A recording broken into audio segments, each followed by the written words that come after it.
Heboh Amanda Manopo pamer kekasih baru, diduga mirip Arya Saloka, pakaian dan topi disorot. Aktris Amanda Manopo kembali menghebohkan publik terkait dirinya yang memamerkan potret bersama pria diduga kekasih baru.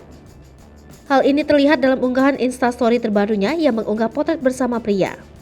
Terlihat, Amanda Manopo tengah bersandar di bahu pria tersebut. Sementara sosok pria tersebut dirahasiakan Andin dengan menyematkan emoji love yang bertuliskan I love you. Pria tersebut nampak mengenakan baju biru dongker dan topi hitam.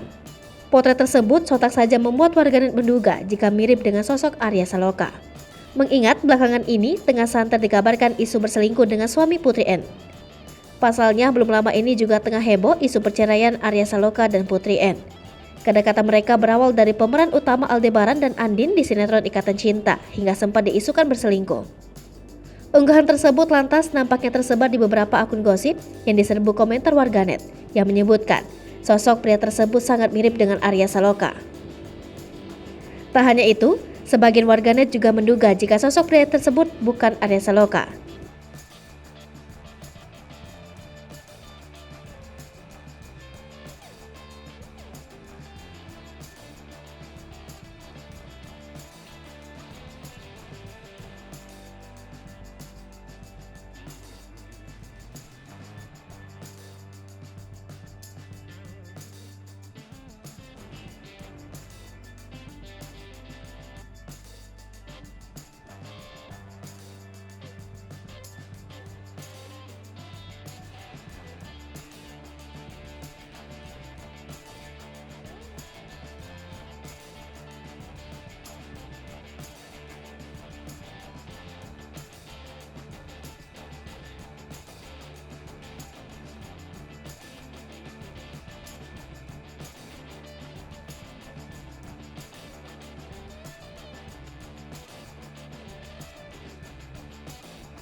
Hai pemirsa Selipopo TV, jangan lupa komen, like, dan subscribe, serta tonton terus berita-berita